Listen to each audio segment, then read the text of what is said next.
Hello everyone, hope you are doing well. So here we have another passage and the direction for the passage is what? So it is stated that answer the following questions based on the information given below. We'll go for the text first and we'll understand what this text is all about. And on the basis of that, we'll find out also some of the questions and some choices out of that, which we need to find out the appropriate choice, which will support the answer, support the question's answer, right? Well, let's look at the text. The text begins with, for most of my research career, I did not really care about individual differences. So it is nothing but the author's experience that he pointed here. I did not really care about individual differences like most other cognitive scientists. My concern was with manipulating some factor and looking to see how this manipulation affected the group average in my case. I was interested in the ways that typical human cognition and perception is increased. So, uh, yeah, perception is augmented by language or increased by language. And so, in a typical experiment, I would manipulate some aspect of language. For example, okay, I examined whether learning names for novel objects changed how people categorized, remembered, and perceived them. These were typical group effect studies in which we compare how people respond to some manipulation. Of course, with any such study, different people respond in different ways, but the focus is on the average response. For example, again, another example. So, hearing green helps most people see the subtle or small differences between more green and less green color patches. Interfering with the language by having people do a concurrent, the meaning of concurrent is called as going with the same or going together. A verbal task makes it harder for most people to group together objects that share a specific feature, such as being a similar size or color, but most people aren't everyone. Could it be that some people's color discrimination and object categorization is actively supported by language, but other people's less so? This thought led us to wonder if this could be another hidden differences, much like um, apanthasya, right? Much like apanthasya. Uh, then after, in particular, we begin to look at inner speech, long thought to be a universal feature of human experience. Most people report having an inner voice. For example, 83%, 3,445 out of 4,145 people in our sample agree or strongly agree with the statement. What is that statement? The statement is called as when I read, I tend to hear a voice in my mind's sphere.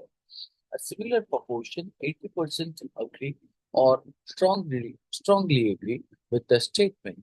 I think about problems in my mind in the form of a conversation with myself.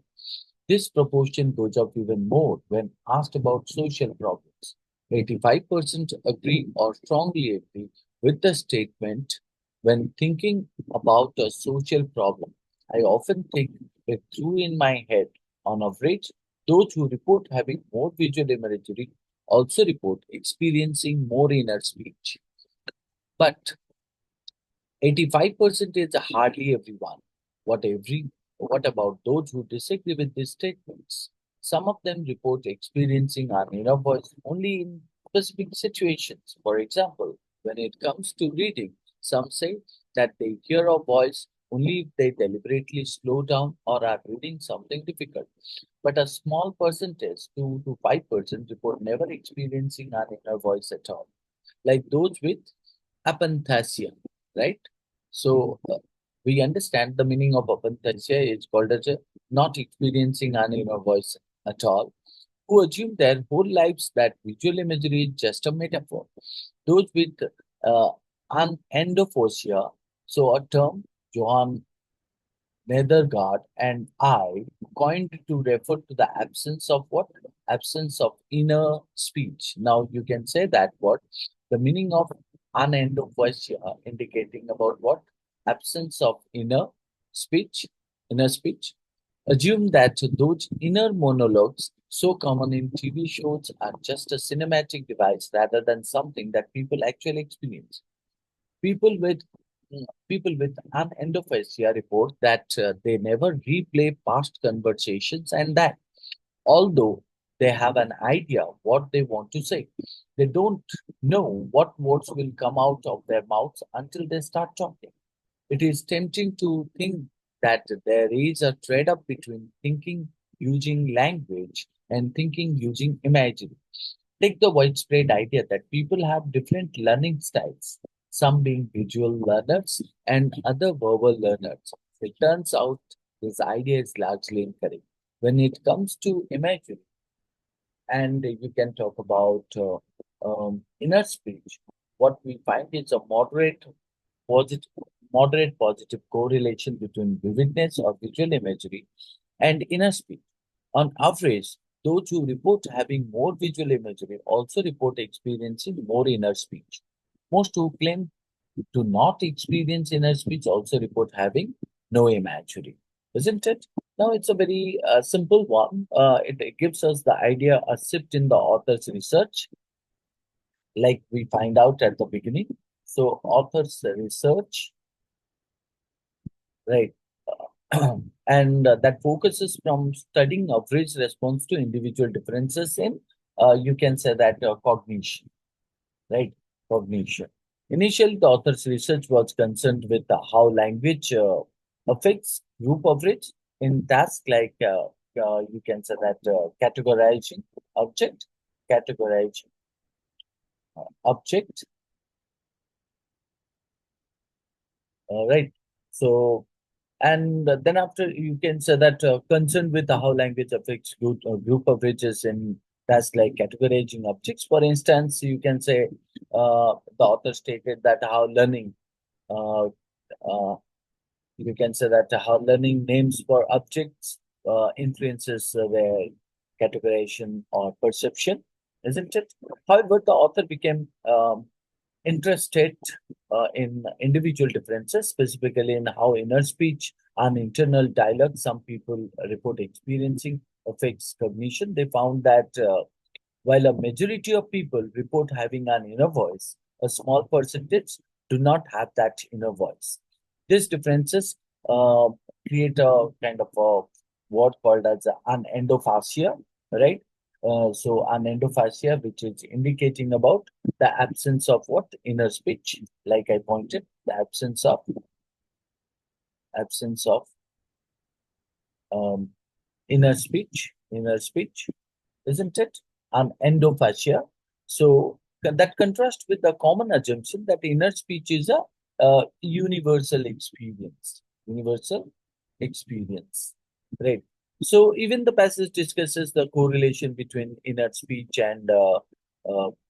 inner speech, inner speech, and you can say that visual image, isn't it? Inner speech and visual image.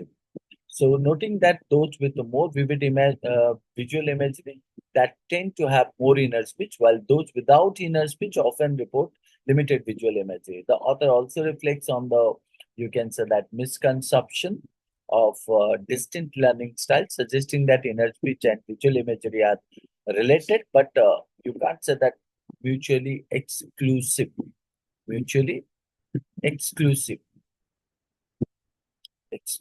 isn't it? So that's what you can find out the whole text is trying to tell us.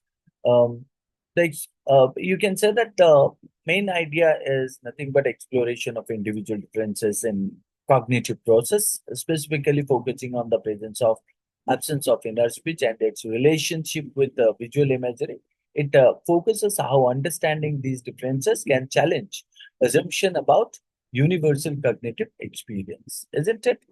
So you could say that the author is trying to analyze and explore uh, the tone of the text, discuss the evolution of research interest and the present findings with a sense of interest, curiosity, and openness to new insight. The tone is also somewhat reflective as the author consider how these findings fit into broader misconception about cognitive differences, isn't it? So you could say that the author has done a kind of a research article or academic paper. Uh, uh, so in that case, you can talk about. Yeah. Okay. So we can say that this is what. So let's look at this. The kind of a question which has been asked here. The question asked here, which of the following can be inferred about the research orientation of the author? Which of the following can be inferred about the research orientation? Um, well, if I go with the kind of a question with the choice, the first choice stated here, the author is focuses on group averages rather than individual differences. That is the first choice, which is pointed. Second, the author stops from or refrains from experimental manipulation to studying cognitive responses in naturalistic settings. Third, the author prefers quantitative methods to explore cognitive process influenced by language. Four, the author focuses on the methods which helps to identify the differences in inner speech as a neurocognitive phenomenon rather than just a behavioral one. Well, if you look at the question stated that what? Mm, which of the following can be inferred about the uh, research orientation of the author? So the author, um, as for the question, we can say it is asking about the general focus and approach of the author's research based on the information provided in the passage. Look at the choices which have been provided here. The first choice, which is stated, the author focuses on group averages rather than individual differences.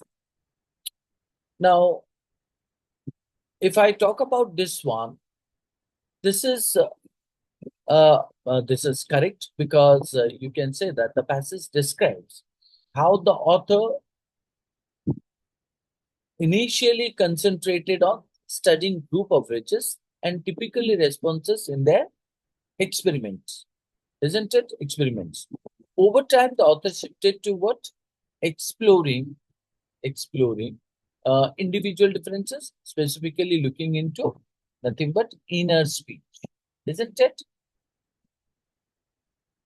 So the author is focuses on group averages rather than individual differences. So you can say that what this is true. Now, that's the reason we can consider option one could be a correct one, right?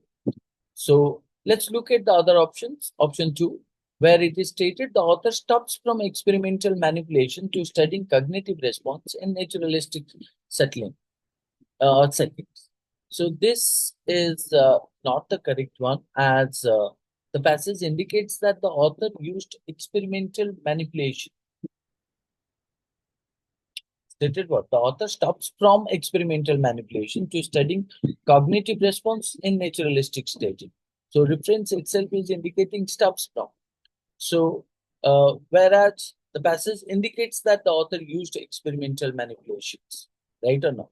Because the author stated that, for example, I examined whether learning names for noble objects, right or no?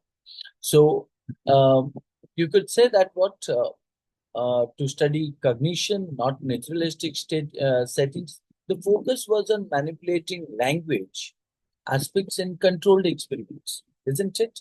So, if you read the first paragraph where it is stated, in my case, I was interested in the ways that typical human condition, cognition, and perception is increased by language. And so, in a typical experiment, I would manipulate some aspect of language. For example, I examined whether learning names for novel objects changed how people categorized. Right. I remembered and perceived it. So in that case, we can say option two is wrong, right, or incorrect. Three, which is stated the author prefers quantitative methods to explore cognitive process influenced by language.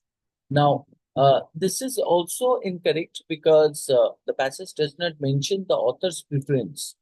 Uh, does not mention the author's preference for quantitative method. Instead, it focuses on experimental manipulation and how they affect group averages. How they affect group averages. And individual differences. So hence you can say the information which is pointed prefers quantitative methods to explore cognitive process, which is not correct in the math. Four, it is stated the author focuses on the methods which helps to identify the difference in inner speech as a neurocognitive phenomenon rather than just a behavioral one. This too is also incorrect. The passage does not frame inner speech explicitly, right? So when you say that what the author focuses on the methods which helps to identify the differences in inner speech as a neurogenerative phenomenon rather than just a behavioral one. So you could say that what in the passage when we read it, we understood that what it doesn't frame inner speech explicitly as a neurocognitive phenomenon. It discusses inner speech in terms of what you can say individual differences, isn't it? Individual differences and its relationship with visual imagery, but doesn't categorize it as a neurocognitive phenomenon. So hence, option 2, 3, 4 are incorrect, right? So option 1 would be the correct one because it accurately reflects the author's research focus on described in the passage. The author's initial research concentrated on group averages, right? So and typical responses, isn't it? And later they begin exploring individual differences, particularly in the context of inner speech. So hence, option 1 is the correct answer here. Hope you understood this. That's all. Thank you.